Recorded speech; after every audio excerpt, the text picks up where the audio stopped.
Hello, everyone. Thank you all so much for being here. My name is Alex. I'm the founder of Gameplay Candles, and I want you to get ready to immerse yourself in the enchanting realm of our illustrious D&D themed live stream, where imagination ignites and incredible adventures unfold. Today, I'm delighted to introduce you to our ingenious co-host, whose illustrious intellect, inquisitive mind, insatiable innovation, and inspiring infectious energy will illuminate the intricacies of D&D while invigorating us to ignite imaginations and inspire endless, incredible possibilities. I invite you, listeners, to embark on immersive adventures like never before. Please welcome Steve to the podcast. Welcome, Steve. Hey everyone, how y'all doing? Glad to be here. And Alex, you always flatter me way too much. Sometimes I have to listen. I'm like, is that really me? That is So, you. Thank you so much. I will not stand for anything less, at least when it comes to introductions using the letter I. Yes, I cannot wait for next week's. Oh my, I can. But in any case, let's get into it. The first and most fun thing we do here every week is the discount game. The discount game works this way. We're going to roll a 20-sided die. We're going to add that to a baseline 10%. And then whatever we come up with is going to be your discount over at gameplaycandles.com for the next hour. That percentage off your entire order at gameplaycandles.com. So, without further ado, I got to get a drum roll effect for this, but for now, let's just see. Nope, not letting that happen. Steve, what's the feat we're using tonight? Halfling luck. Well, halfling luck's for ones. But it's close enough. I'm the DM. Enough. Whatever. My rules, my world. Sorry, I put you on the spot. Didn't mean to. Lucky feat. Okay, that's much better. So a 25% discount is now active over at gameplaycandles.com. You can activate that by inputting, not XX%. The code for tonight's episode is Sense6723. So if I can scroll this on the bottom, 25% off your entire order at gameplaycandles.com. If you're viewing this after 10 o'clock Central Time, don't worry. We do this every week, Wednesdays at 9 p.m. And for the full hour, you're going to get some sort of discount code. And I'll tell you what, it's going to be more than 5% because we still have 2 uses of our lucky feet left before our next seasonal launch. So don't even worry about it. We take a long rest every time between shows. That's right. We'll take a long rest. Now, let's do some really quick business updates before we get into the fun stuff tonight. Big update. We now have our second wholesale retailer, another Central Texas favorite. This one is named Outlaw Moon Games and Toys. They're near downtown Austin at 5002 North Lamar Boulevard. If you're in Austin, you got to check them out. They have all 8 of our core collection scents in both tin and jar sizes for sale. So make your way over to Outlaw Moon Games and Toys, excuse me. And if you want to smell our candles in person but don't live in Central Texas, my God, feel free to tag your local games store on one of our posts. We would love to get our candles in as many game stores around the country as possible. We are ready to expand and grow our fan base. So go ahead and tag your favorite game store, and we'd love to reach out to them. We got a couple irons in the fire already, I should say, in some other cities across the country. So stand by for more. Let's see. Putting the call out to our fans here now. If you've enjoyed our candles, either around your gaming table or at your desk while you prepare for a game session throughout the week, shoot us a picture and a short message. We'd love to hear from you and know your thoughts. And we'd like to feature you and your candles on our social media channels. So, feel free to tag us. We love seeing our candles out in the wild, as it were. And then finally, if you want to sign up and become eligible for free candles arriving in your mail, check out our link to join our scent tester group. We're always looking for feedback. I've just poured the first batch of fall scented candles. finally, we have all of our fragrance oils in hand, and the candles are curing. They're going to be going out real soon. I think either Friday or early next week. But yeah, those candles are going out to everyone on our scent tester list. Hey, Alex, real quick question. How Oh much yeah, does it cost to become one of these members? Steve, I need you to get your memory check because I know that you've asked this question before. But Yes, but my intelligence is a 8. that's right. Yeah. But thank you for pointing this out, Steve. It costs absolutely nothing to join our scent tester group, an elite Well, nothing focus monetary, group. but we do want your opinion. We do, yeah. We want your opinion. It's going to cost you some time, some energy, and once you provide your opinions back to us in the online form that we send with you or with your samples, you are automatically entered into a quarterly drawing to get your candle, get a candle of your choice. So I mean, if it's all free, if you like free stuff, I've yet to meet somebody who doesn't like free stuff. Then by all means, go ahead and sign up to be a scent tester at go.gameplay.candles.com/tester. We get a few new every week. I want to see that avalanche. I want to see that explode into more than we could possibly fulfill. So let's see that. Now, speaking of quarterly drawings and getting free stuff in the mail, I'm super happy to invite friend of the show and scent tester Squirrel onto our podcast. Howdy, Squirrel. Thank you for joining. Sorry, 25%. I got to make an order real quick. Oh, yeah. It's too good, right? I mean, Right? that lucky feat really comes in handy. Yeah, we are so happy to have you. We were chatting a bit before the show. I told you this is our first time interviewing. Oh, what's that? Look, he's a natural salesman right there. Yeah, both of y'all. Yeah, both of y'all are much better than I. But we are so thrilled to have you on.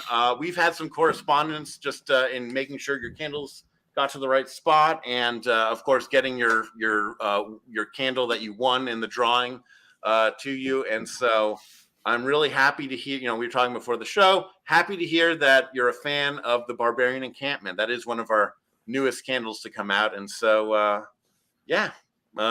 welcome, I guess. Thanks. I am glad to be here. Thanks for having me on. There's a lot to talk about with your candles, and when my wife says that I can order more of something, it's got to be good.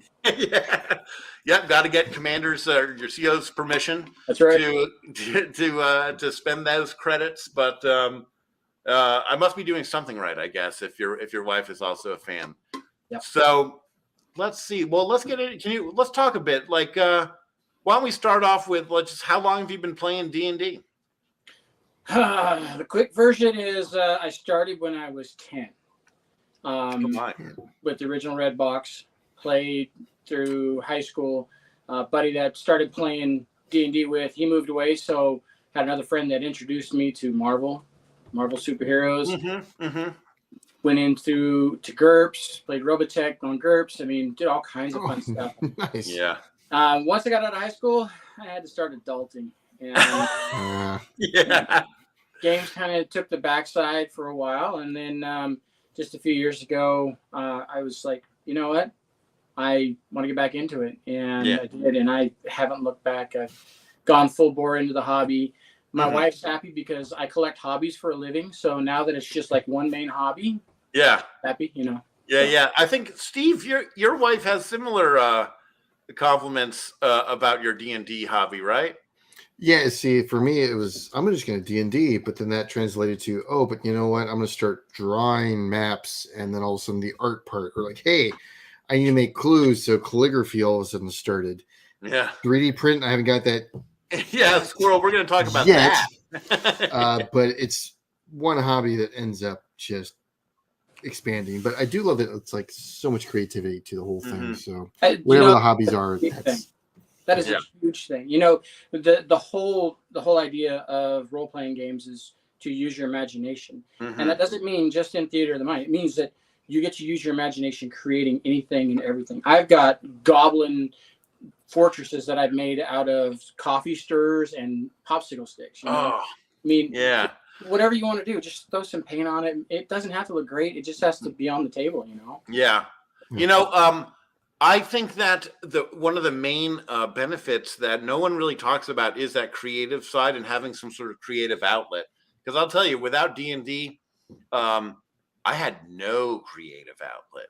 And I'm an engineer, a manufacturing engineer, so it's not like creativity is particularly valued. I mean, every company will say they do, but you know, my job is to make more widgets of whatever we're making. You know, so no one wants to be creative and that risk, but D&D provides that very excellent outlet and full spectrum outlet of creativity to flow.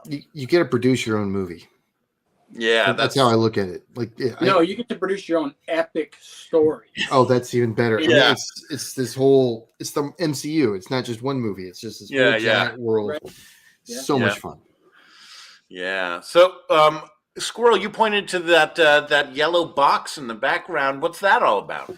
All right. So, well, that's my curing station. So the red one over here, this one, that's a 3D printer. It's a resin 3D printer. And nice. I would always go into the stores and I'm cheap. Okay, I'm not gonna lie. And I see the prices of the miniatures, and that's fine. I don't, I bought a bunch of those. And I experimented with buying all kinds of different things with the flat minis from Mini. I can't remember what the one. Anyway, the plastic ones. They're great, But I just kept seeing these really cheap STL files online that were incredible. Oh yeah. And I was like, I'm buying a 3D printer. So I dropped, I think, $400 for both of those. Mm-hmm. Oh, that's not bad. I just be printing away. I mean, it's great. If anybody like me can figure out, it's not hard. Have you ever created minis for profit? No. Most of the time I'm in debt because of that thing. Let me tell you. my D&D group, they I tell them, whatever you guys want printed out, just let me know and I'll print it out. So I would always just print out whatever they asked for. If they'd send me a file or ask me to find something for them, I'd find a file for them. Yeah. But they've been cool enough. They're like, here's a bottle of resin. Here's $35 worth of resin. Go at it. That's cool. Nice. Yeah. That's good friends right there. Yeah. And for me, again, it's a hobby. So I get to do something that I'm having fun with. So awesome. Well, yeah, I love D&D, and I was a little hesitant to create a D&D themed company because what if it sucks the fun out of it? I wouldn't want that to happen to your 3D printing of D&D miniatures either. Why are you limiting yourself to D&D? Come on, man. Cyberpunk candles. Pathfinder's next. Pathfinder's next. We have a couple. Come on, man. Cyberpunk candles. You're preaching to the choir, Squirrel. I'll tell you. The plans that I have up here are at least 10 years long. Yeah. So we'll see. We'll see how far I can go before I. With what you're putting out, you're doing a good job with. Don't try to ruin it by going too fast. Yeah, I've seen that happen firsthand at a couple companies I've worked for, and I'm hyper aware of the risks involved. So sure. Yeah, this wholesale. I'll tell you what, this wholesale kick that I've been on lately has been eye opening. But we're ready to expand a bit more right now. Don't want to dilute the brand or anything, but sure. Yeah, but there's so many D&D fans out there that. It surprises me just bumping into people and you start talking about D&D and you're like, oh, I play D&D, and they're like, oh, I play too, or they know somebody does. It's really a huge community that I think you can tap into. I can remember when you would go, I play D&D, and people would be like, he plays D&D? What a now it's like, I play D&D, and everybody's like, really? Oh, cool. What do you guys do? Yeah. What's your level? What are you playing? Yeah. It's the right response now, if you ask me. Stranger Things really brought it up into pop culture's forefront, but even before then, Critical Role was laying the groundwork for all this content and lore for people to dive into, and it's more popular than ever. It's great. Cool. So you've been playing for a couple years. Is it always been 5th edition in the most recent stab at it? So yeah, mostly 5th edition. Okay. For when it comes to the fantasy stuff, Mhm. most of it has been homebrew. Yeah, Oh, I get that. Portion of it's homebrew. We might use the locations that are the same, but everything is pretty much homebrew. But I mean, it doesn't have to be. We've got one guy that he likes to use modules, which is great because it makes it easy for him, and they're always fun to do. I mean, some of the modules are incredible. But it's not just D&D that we play. We play some other games. I've got a game coming up that I'm designing that is about a futuristic world where, not the nuclear apocalypse, but the ecological apocalypse happens, right? Cool. So that's hitting a little too real, right? Everybody's living in this arc wall, so it's kind of a different thing. But that's the nature of this game system is that you can put anything into it, and the rules can still apply. You just have to tweak it here and there. Yeah, I love that, man. That's great. We're gonna check in with you in a bit then to see how that's coming along. Well, heck, I want to play already. I mean, that sounds awesome. Yeah, I know. I mean, the possibilities are endless. I mean, yeah. What? So, can you share like one of your favorite moments around the table that you've had recently? So I'll give you my favorite moment in the last couple of years. And it's one of those things where when you talk to your friends about it who were there, you don't talk about it like, you remember when we were put into this place and then my character went into no, it's like, remember when we were in Phandelver Mines and we were going up against the warlock, the wizard, the evil wizard. Well, we were in the battle with the evil wizard, and I was playing a barbarian, which is normal for me. And one of the other people had gone around the backside of the pedestal and was sneaking up to him. So the wizard was looking right at me, and he polymorphed me into a chicken. I had 1 hit point. Oof. Everybody attacked the wizard. Everybody got all their moves done, and it was my turn. And I jumped up and hit him on the head with a natural 20. Ooh-wee. Killed him. Chicken. 1 hit point. That is epic. That is an epic chicken. Right. So from then on, just about everything I have, a sigil is a chicken. Oh yeah. Awesome. Yeah.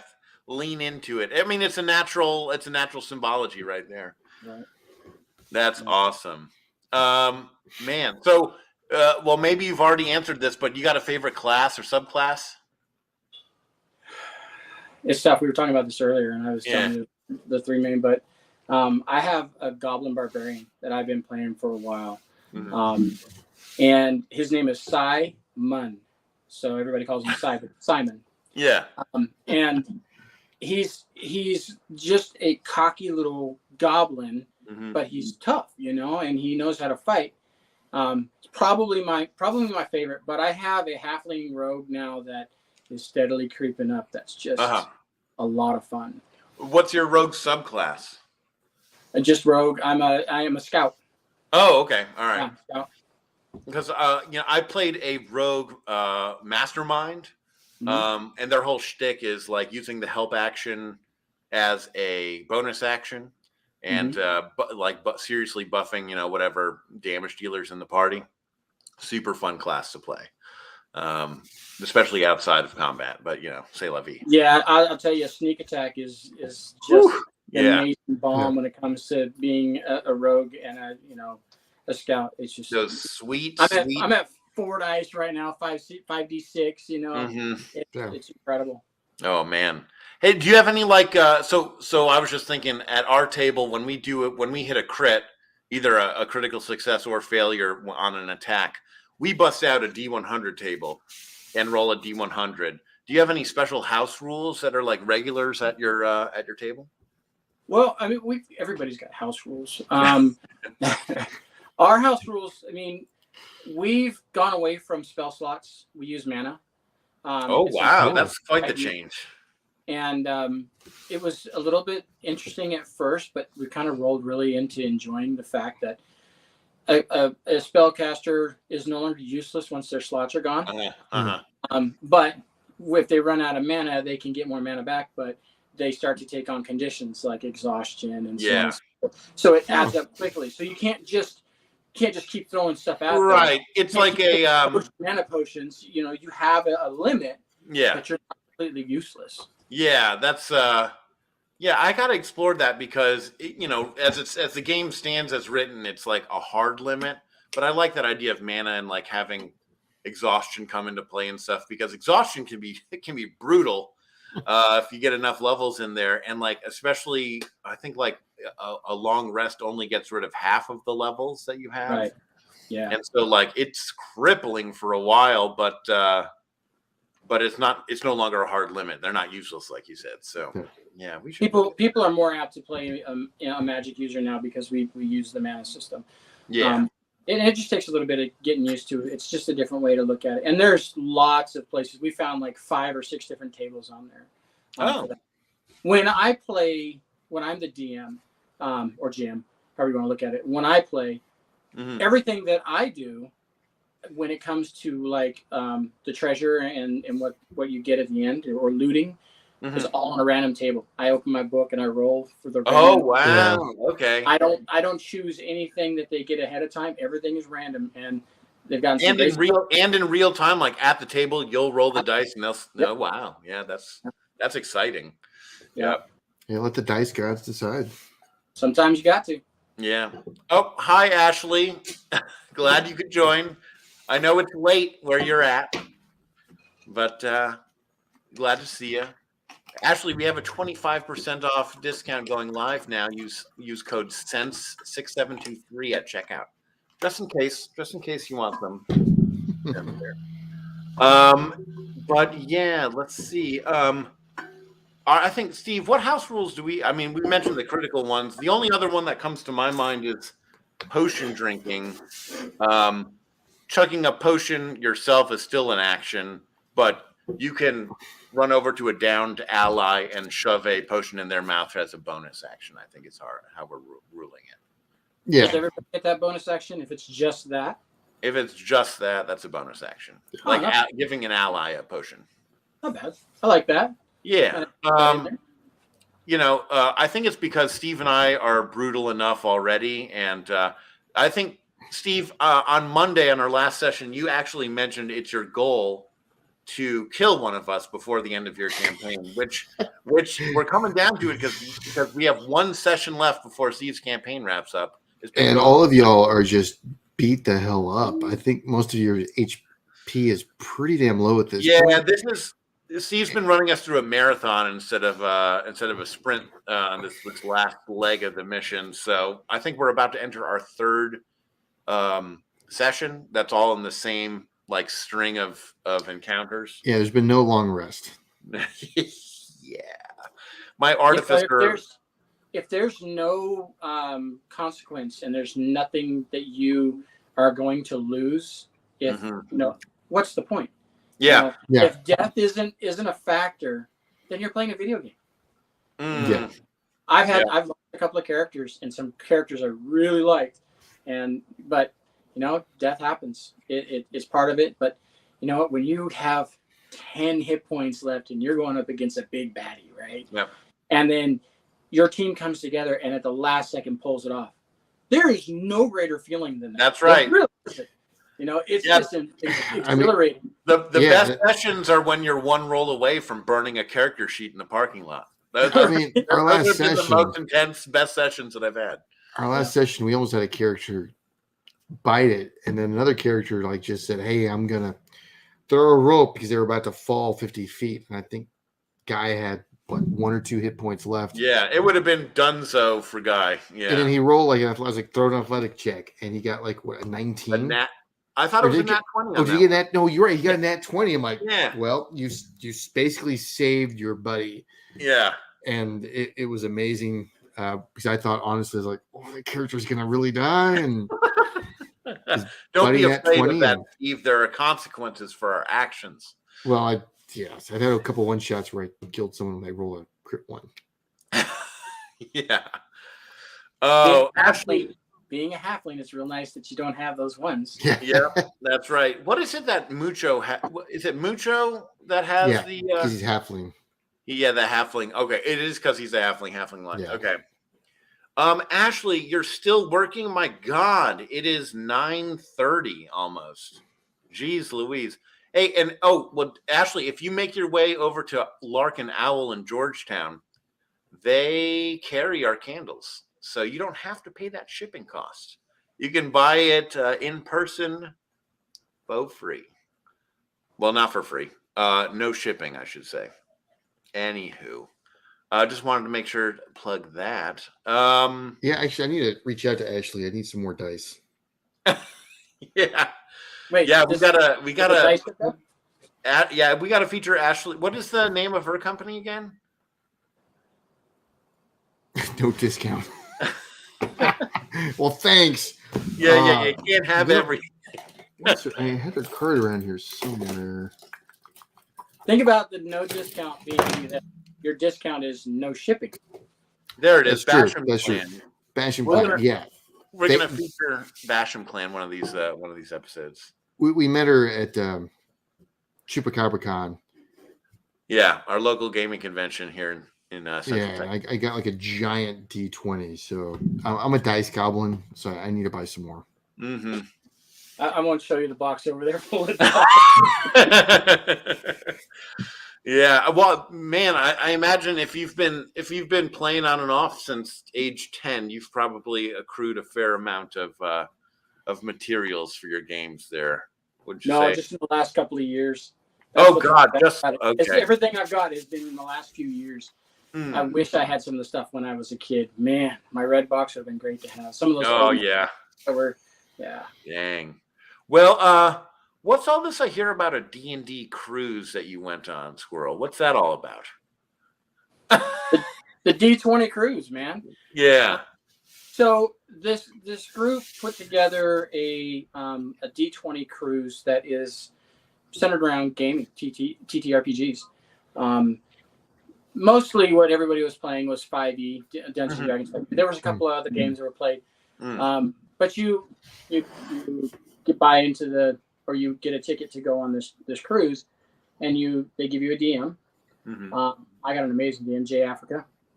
And my session was from 9:30 at night until 1:30 in the morning, I think it was. Woohoo! Perfect. Which was great. Yeah. And we played every night of the cruise except for the last night. And there was a whole conference area down below that all day long was nothing but painting seminars, world building seminars, World Anvil. Dimitri and Janice were there. Oh yeah, I use World Anvil for my world building. They're great. They're amazing people. I absolutely loved them. They would sat and talked to me, explain some stuff. I mean, they were just the greatest people, and they were really passionate about what they do. Yeah. So of course I'm like, yeah, I'm a subscriber for life now, Yeah. But they had the seminars and stuff. I don't know if you know who Duff is. Duff is a painter on YouTube, on Twitch.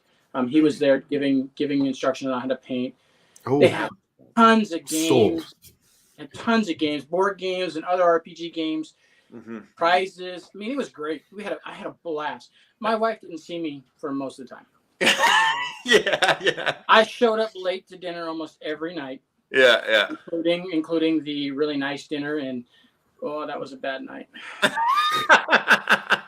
Well, how long was this cruise? Like, it was a 5-night cruise. We would have loved to have had it be longer, but at the same time, you know.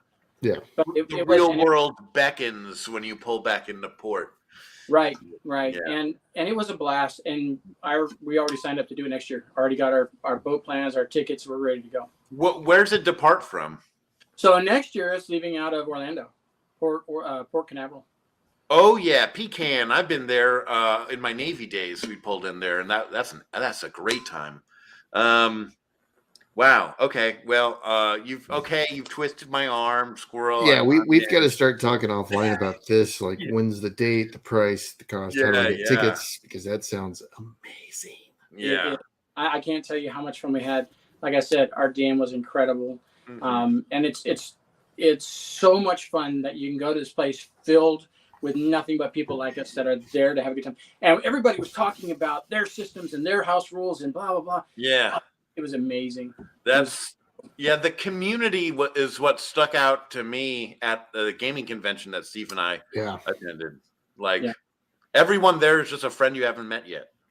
Yeah. And it was just amazing to see like people who may be socially awkward or whatever, but when they get the game table, they just come alive. And it was the best feeling ever, just to see all these people just being friendly and happy. And I'm normally a very introverted person. I'm not big into this kind of stuff usually, but playing games, board games, and TTRPGs, it brings it out in you. You become comfortable with talking to people, especially people you don't know, because especially when you have something in common. So it's a great community to be in. No, it really is. Yeah, that's awesome. Yeah, GaryCon's my next plan to do. Someday I'm going to do GaryCon. GaryCon, where's that? That's in Wisconsin. It's Gary Gygax, his son. I hadn't heard of that one. You know, we did like tentative research to see where we're going over the course of this year and into the next, but that one escaped me. I gotta add that to the list. It's kind of a small one, but at the same time, it's Gygax. It's his son. It's all of the big wigs when it comes to designing RPGs. You know, I mean. Well, I was already planning a pilgrimage to Gygax's, hometown and whatnot. But this will be a nice excuse to get in the neighborhood for sure. Hey, anything for an excuse to go do something like that. And get my company to pay for it. Very good. Well, man, this has been super fun, Squirrel. But we've already used up all these people's half hour, I guess. If I had to. Time has flown.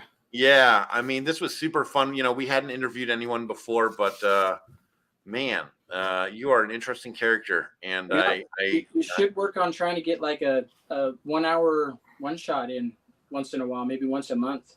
A live play. Yeah, like we're in the midst of learning how to use Discord to set the groundwork for something like that, but. Yeah, we'd love to have you on again, I think, and get some pointers from you. Anytime. Give me a holler. Anytime. Yeah, there's a community here that we just got to grow. And I think the appetite's out there for it. Absolutely. Totally. And we can get Ashley to play too. Yeah, that's right. That's right. A fan. Well, all right. Very good, gang. Thank you so much for hanging with us over the last 30 or so minutes. One last time, if you head on over to gameplaykandles.com and enter code SENSE6723, there's a 25% off your entire order discount. That's live now until 10 o'clock Central Time. If you're looking at this after Central Time, don't worry. We're going to be here next week at 9 o'clock Central, and we're going to be rolling that dice to see what sort of discount you get.